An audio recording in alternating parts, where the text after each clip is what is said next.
नमस्कार दोस्तों, मैं नवीन चौधरी आपका स्वागत करता हूं इस YouTube प्लेटफॉर्म पे जिसका नाम है शिखर ऑनलाइन क्लासेस। ठीक है, आज अपन बात कर रहे हैं वही जंतु तक का एक प्रकार जिसके बारे में हमें आगे पढ़ाई करनी है, जिसके बारे में हमें समझना है।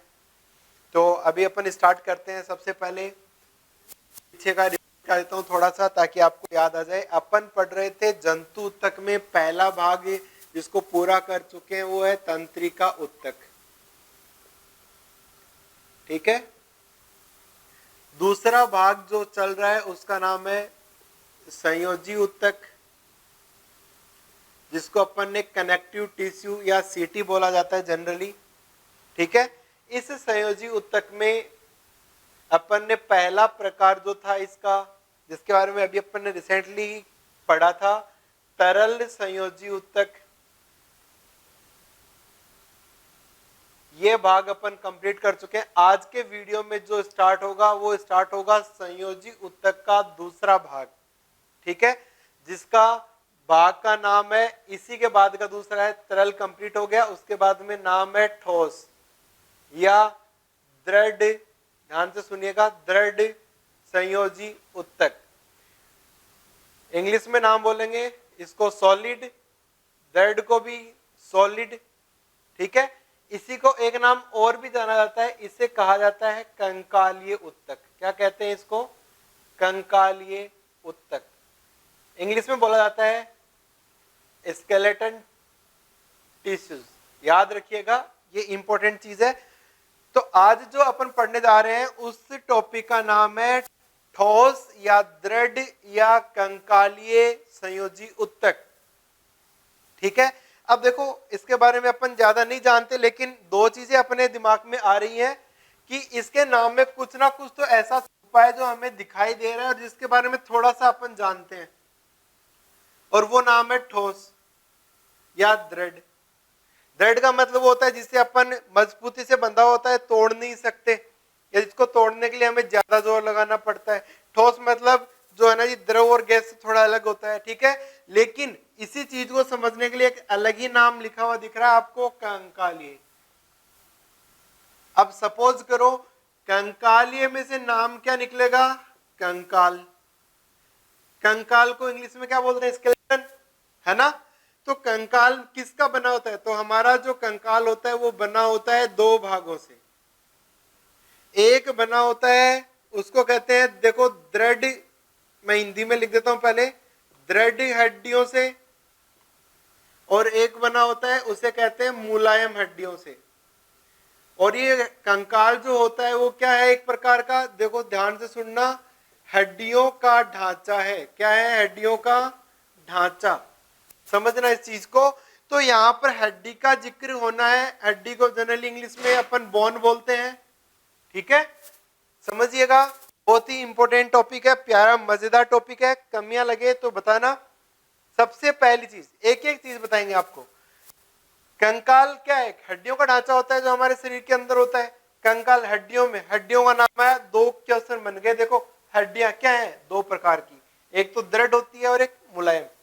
इंग्लिश में बोलेंगे इसको हार्ड बोन और इसको बोलेंगे सॉफ्ट बोन। ये तो एक नॉर्मल इंग्लिश का नाम है, समझ में आई ना बात। ये तो इंग्लिश का नाम है, अपन इसको बायोलॉजिकली कैसे नाम देंगे? तो बायोलॉजी में इसे बोला जाएगा पर्टिकुलर बोन नाम से, और इसे बोला जाएगा कार्टिलेज। जब ये कार्टिलेज नाम निकला तो इसको भी बाद में हिंदी में कन्वर्ट किया गया, तो नाम निकला उपास्थि। क्या नाम निकला? उपास्थि। देखो अब इसका भी हिंदी में नाम कन्वर्ट हुआ तो इसको रखा गया अस्थि।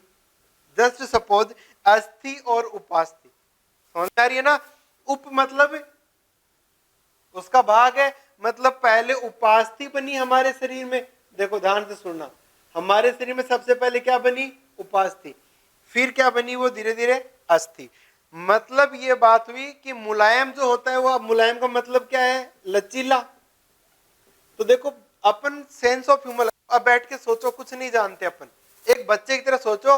एक छोटा बच्चा होता है, उसका शरीर फ्लेक्सिबल होता है, अपन कैसे भी कर सकते हैं उसको।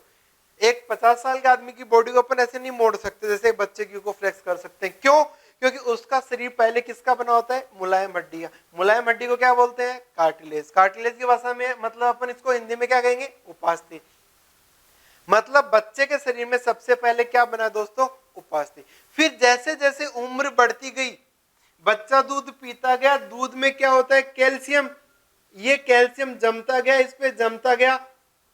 अब देखो नया क्वेश्चन निकल के आ रहा है, कैल्शियम जमना, तो इसको बोला जाता है कैल्सिफिकेशन। क्या बोला जाता है? कैल्सिफिकेशन। क्या मतलब हुआ कैल्सिफिकेशन का? कैल्शियम का फिक्स होना। फिक्स का मतलब होता है जमना। तो जब धीरे धीरे इन उपास्थियों पर कैल्शियम जमने लगा तो वो धीरे धीरे किस में बदलने लग गया? हड्डियों में। बात समझ में आई ना? तो एक बच्चा है, उसके अंदर पहले जब जन्मता है तब उसकी मुलायम हड्डियां होती हैं, जिनके बाद में माँ से दूध लेता है, फिर वो डाइट में कैल्शियम बढ़ाता है, कैल्शियम जमता जाता है और धीरे धीरे एक दिन उसके शरीर में क्या बनने लग जाती हैं? मजबूत हड्डियां। बात समझ में आ रही है ना बेटा जी?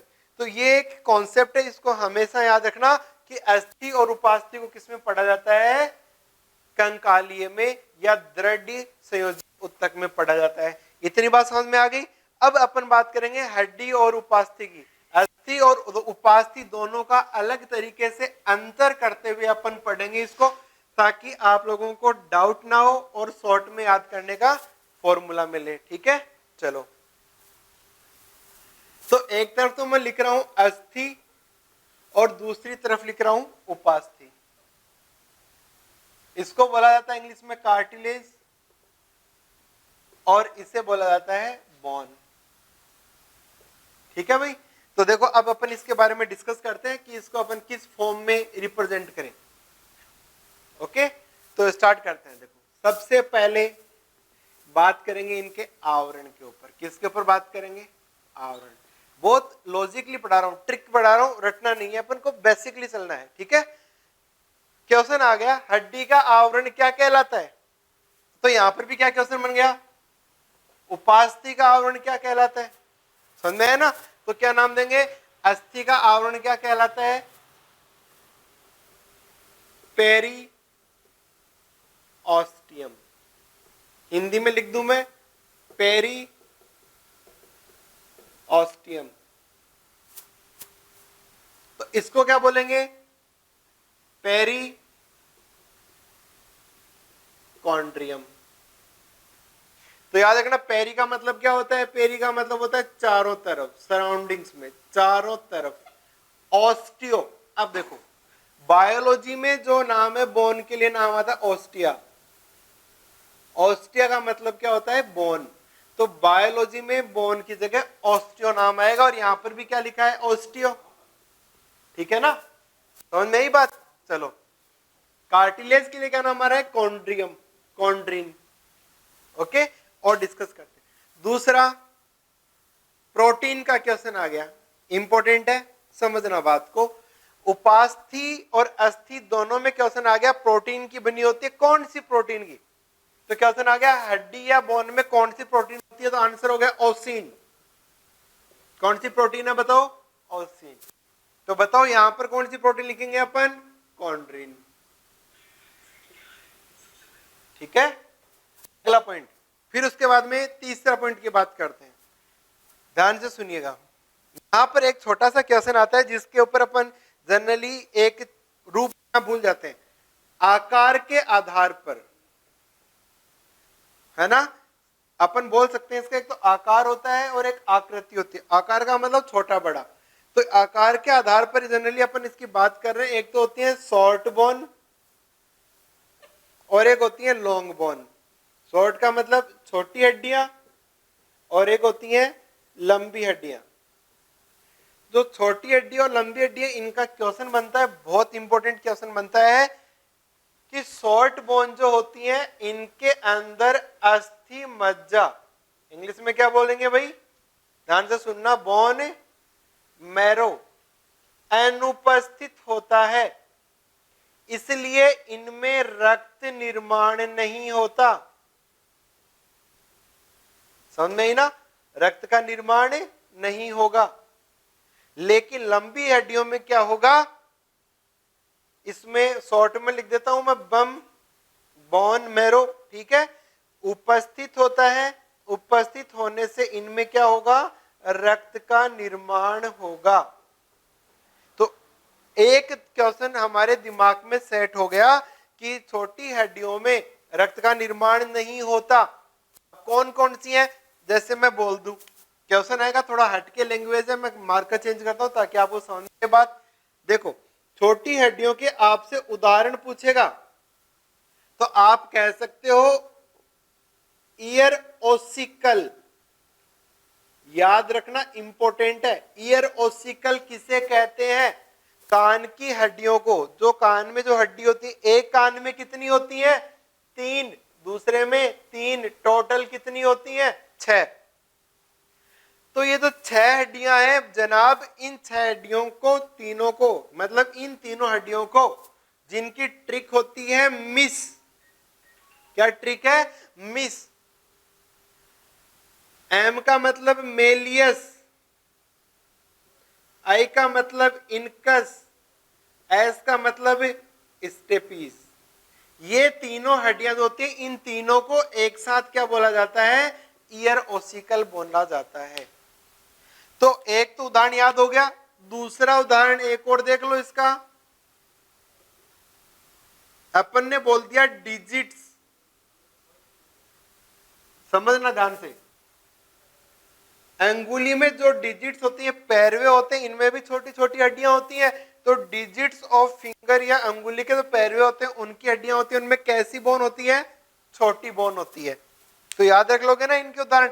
इनमें अस्थि मज्जा नहीं होता, इसका मतलब इनमें रक्त का निर्माण नहीं हो सकता। ठीक है, चलो और आगे बात करते हैं अपन। इतना मिटा दूं ऊपर का, अब समझना और आगे डिस्कस करते हैं इसी बात के ऊपर। अगर आप चाहो तो स्क्रीनशॉट ले सकते हो इसका। 2 उदाहरण बताएं, एक ऊपर की ओर शॉर्ट में बोलेंगे तो एक साथ तो बोलेंगे ईयर ओसिकल। ईयर ओसिकल का मतलब कान की हड्डियां कितनी होती है, टोटल 6, एक इस कान में 3, उस कान में 3। तीनों में जो प्रकार होता है वो मिस होता है, मेलियस, इनकस और स्टेपीस। चलते चलते मैं बता देता हूं एक बार आपको फिर। स्टेपीस जो होती है वो हमारे शरीर की सबसे छोटी हड्डी है, स्टेपीस। ठीक है ना, याद रखिएगा।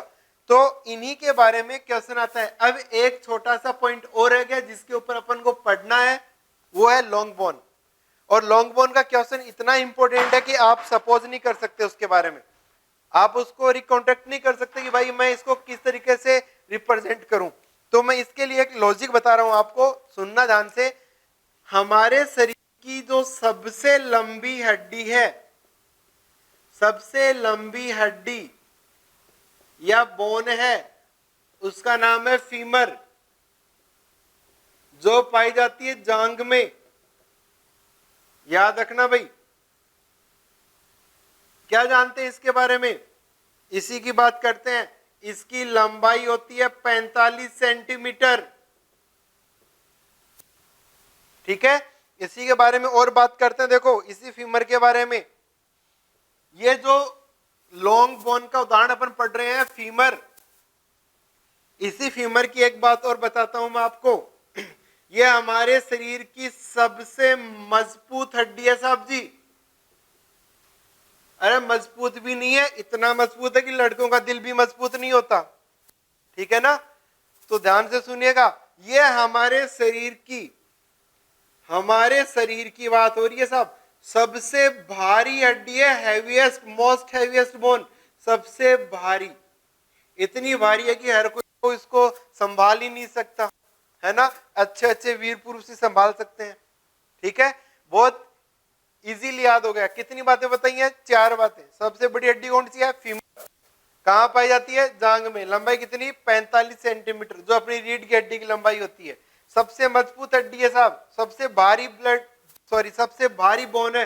अरे यही नहीं, एक और मजेदार बात बताता हूं। देखो इसी के अंदर हमारे शरीर में सर्वाधिक रक्त का निर्माण होता है जनाब। अब क्वेश्चन तो कहीं से भी पूछ ले, तो हमारे शरीर में सबसे ज्यादा रक्त बनाने वाली हड्डी कौन सी है, आंसर क्या हो गया, फीमर। ठीक है ना, चलो इसके सामने बात करते हैं। अगर पूछा जाए कि हमारे शरीर के अंदर सबसे बड़ी उपास्थि कौन सी है, तब आंसर क्या होगा, थायराइड। उपास्थि। कौन सी है? थायराइड उपास्थि। कहां पाई जाती है रे? तो लिख देंगे जहां सबसे ज्यादा आफत आगे पड़ती है अपने गले में। ठीक है ना? चलो, अगर आपसे पूछे हमारे शरीर में सर्वाधिक पाई जाने वाली उपास्थि कौन सी है, तब क्या बताएंगे भाई? तब नाम चेंज हो जाएगा, तब बोल देंगे एक लड़की को हाय बोलने में एक लड़का लीन था। क्या नाम था? हाय लीन। याद रख लोगे ना? तो हमारे शरीर में सबसे ज्यादा पाई जाने वाली हड्डी कौन सी है? सबसे ज्यादा हड्डी बोली है तो हड्डियों में देखो फिंगर्स की आ जाएगी, शॉर्ट बोन्स की बात। ठीक है? ओके, तो समझ में आ गया होगा इतना? ठीक है दोस्तों, तो ये समझ में आ गया। याद रखना इन दोनों में थोड़ा सा फर्क है, हड्डियों में सबसे बड़ी और सबसे छोटी। ठीक है ना? सबसे बड़ी फीमर थी तो सबसे छोटी कौन सी थी? स्टेपिस। यहाँ पर सबसे बड़ी ये हो गई और सबसे ज्यादा पाई जाने वाली ये वाली हो गई। नाम क्या है इसका? हाइलिन। ठीक है, इसमें कोई पर्टिकुलर अपन इन्वॉल्वमेंट नहीं कर सकते कि क्या होगा सबसे छोटी उपास्थि। आगे वाला जो टॉपिक है उसी पे बात करते हैं, इसी में ही आगे पढ़ते हैं अपन। इतना तो आई थिंक आपको समझ में आ गया होगा। ये चीजें हैं, वो वैल्यूज हैं, आपको ये नाम याद करने पड़ेंगे। ठीक है? ओके, तो अब बात करते हैं इसी में ही आगे नेक्स्ट पॉइंट अस्थि के अंदर। ध्यान से सुनना, अस्थि का मैं डायग्रामेटिक फॉर्म बना देता हूं, चित्र बना के आपको समझा देता हूं ताकि आप लोगों को ये समझ में आ जाए कि इसके अंदर कौन कौन से इसके पार्ट्स होते हैं। तो देखो, सबसे पहले अपन बात करते हैं कि जो हड्डी जो होती है, ध्यान से सुनिएगा, इस तरीके से एक रफली डायग्राम बना रहा हूं मैं। ये एक मैंने एक हड्डी बनाई है जो लॉन्ग बोन है अपने आप में। इसका जो ऊपरी जो भाग होता है इसको बोलते हैं एपिफाइसिस, और ये जो बीच वाला भाग होता है इसको बोलते हैं मीजोफाइसिस, और जो बीच का जो ये लंबा जो भाग होता है इसको बोलते हैं डायफाइसिस। याद रखना, ये किनारे वाला भाग होता है। मैं आपको हड्डी बना के बता रहा हूं मेरे भाई, समझिएगा। किसकी बात कर रहे हैं अपन? हड्डी की, उपास्थि की बात नहीं कर रहे हैं। ठीक है? ये होता है मध्य भाग और ये होता है, मध्य का मतलब इन दोनों के बीच का भाग, और ये होता है मध्य का लंबा भाग। तो अगर क्वेश्चन आ जाए लंबी हड्डी में, लॉन्ग बोन में यह भाग क्या होता है? लंबा होता है। तो डायफाइसिस के कारण हड्डी में लंबाई आती है, याद रखना। क्वेश्चन नंबर दूसरा, ये जो मीजो वाला भाग है, ये वाला भाग है, इसी में अस्थि मज्जा पाया जाता है। क्या पाया जाता है? अस्थि मज्जा भरा होता है। अस्थि मज्जा नाम आ गया, इंपॉर्टेंट नाम है अस्थि मज्जा। अस्थि मज्जा दो प्रकार का होता है, एक को बोलेंगे प्राथमिक और एक को बोलेंगे द्वितीयक अस्थि मज्जा। ठीक है ना? प्राथमिक का पहले जो बनता है इसको कहा जाता है पीला अस्थि मज्जा, इंग्लिश में बोलेंगे येलो बोन मेरो। दूसरा जो होता है इसको कहा जाता है लाल अस्थि मज्जा, रेड बोन मेरो। याद रखना ये चीज बहुत इंपॉर्टेंट है। तो याद रखिएगा, ये तो बनता है पहले, फिर धीरे धीरे इससे क्या बनता है? लाल अस्थि मज्जा, और इस लाल अस्थि मज्जा में ही रक्त निर्माण होता है। तो क्वेश्चन क्या बना? अगर तुम्हारी डाइट में कैल्शियम कम है तो हड्डियां कमजोर होंगी, हड्डियां कमजोर होंगी तो अस्थि मज्जा कमजोर, अस्थि मज्जा कमजोर तो रक्त नहीं बनेगा, रक्त नहीं बनने से एक रोग हो जाता है, उस रोग को कहते हैं एनीमिया। तो आप एक किस प्रकार के रोगी बन गए? एनीमिया रोगी कहलाओगे। ठीक है ना? ओके, तो ये चीज समझ में आ गई। तो ये बहुत बार क्वेश्चन पूछा जाता है कि इसका लंबा भाग कौन सा होता है? डायफाइसिस। ठीक है, याद रखिएगा, ये एक छोटा सा नाम है जिसके बारे में पूछते रहते हैं, लेकिन इसी में ही अपन और आगे बात करते हैं। ठीक है, समझिएगा ध्यान से। ये जो हड्डी होती है इसके लिए क्वेश्चन आता है कि हड्डी के निर्माण की प्रक्रिया क्या कहलाती है? निर्माण की प्रक्रिया। तो देखो इसका नाम क्या बनेगा, समझना ध्यान से। हड्डी निर्माण की प्रक्रिया होती है, इसको बोलते हैं ऑसिफिकेशन। क्या बोलते हैं? ऑसिफिकेशन। ठीक है, तो ये चीज इंपॉर्टेंट है, कई बार पूछते रहते हैं। अब बात करते हैं हमारे शरीर में हड्डियों की, ये छोड़ो। अगर अब हड्डी की जगह अगर अपन बात करें उपास्थि में, भाई मैंने यहां पर इसका चित्र बना दिया, इसके अंदर कोई आकार फिक्स नहीं होता, लेकिन याद रखना कि ये मुलायम होती हैं, ये लचीली होती हैं, दो प्रकार की होती हैं, एक तो पीली और एक सफेद। ठीक है ना, बस इतना ही है, इसमें कोई खास क्वेश्चन नहीं बनता। जैसे अपने नाक के ऊपर पाया जाता है, जैसे नाक हुआ, कान हुआ, यहाँ पर ये देखने में दिखती है ना पीली पीली होती है, जो कुछ लड़के या लड़के तो बहुत गोरे होते हैं, उनके कान पीले से दिखाई देते हैं, उनमें पीली अस्थि होती है, सॉरी अस्थि मज्जा, सॉरी क्या बोलेंगे इसको, उपास्थि। ठीक है ना, ये चीज ध्यान रखिएगा। सफेद जो होते हैं ना, जैसे गले में जो धागे होते हैं ना, वो गले वाली जो अस्थियां होती हैं उनपे जो जुड़े हुए होती हैं उपास्थि भाग हैं, ये सारे सफेद रंग की होती हैं, लेकिन ये इतना क्वेश्चन बनता नहीं है, इसलिए अपन को फोकस नहीं करना है। अगला क्वेश्चन आता है हड्डियों की संख्या के बारे में। देखो एक एडल्ट में इनकी संख्या होती है 206। कंकाल तंत्र में अच्छे से समझाऊंगा, तब तक आप इतना एक बार पढ़ लीजिए कि इनके बेसिक की बात हो रही है यहाँ पे, ठीक है ना। लेकिन अगर मैं पूछूं कि इसकी नवजात शिशु में कितनी होती हैं और भ्रूण में कितनी होती हैं, तो नवजात में 305 और यहां पर 370, ये रेशियो याद रखिएगा। इन दोनों में कितने का फर्क है? 99 का फर्क है। इन दोनों में कितना फर्क है? 65 का फर्क है। मतलब इन दोनों को मैं अगर ऐसे रख दूं तो ये आगे वाले का फर्क आ जाएगा, समझ में ही ना। और इस 6 को अगर मैं 2 बार उल्टा कर दूंगा तो 99 हो गया। तो इस चीज को आप समझ सकते हो, ये अंतर बताया, इतनी हड्डियों का अंतर होता है। तो अंतर याद कर लो या इनका कोई कॉन्सेप्ट याद कर लो, ठीक है। ये तो अपन सब जानते हैं कि 206 हड्डियां होती हैं, लेकिन कई बार क्या होता है आशिकी के चक्कर में हड्डियां टूट जाती है ना, तो आशिक लोगों में इनकी संख्या थोड़ी 1-2 बढ़ जाती है। कैसे बढ़ जाती है ये मैंने आपको छोड़ दिया, ठीक है भाई, समझ में आ गया। इस तरीके के अपने एग्जाम में क्वेश्चंस आते हैं, बेसिक बातें करी अपन ने। अगर फिर भी कुछ हो तो अब एक लास्ट पॉइंट और रह गया जो अपन इनके ऊपर डिस्कस करते हैं। क्वेश्चन वही होता है सदैव, लेकिन उसको पूछने का तरीका या उसका कॉन्सेप्ट चेंज कर देते हैं बस। अगर हड्डी में बात करें कि इसकी मुख्य कोशिकाएं कौन सी होती हैं, हड्डी की मुख्य कोशिकाएं, तो अपन बोलेंगे, देखो ध्यान से सुनना, ऑस्टियोसाइट्स। और पूछ ले कि हड्डी का निर्माण करने वाली सेल या कोशिकाएं कौन सी होती हैं, तो आपन को लिखना है ऑस्टियो BLAST।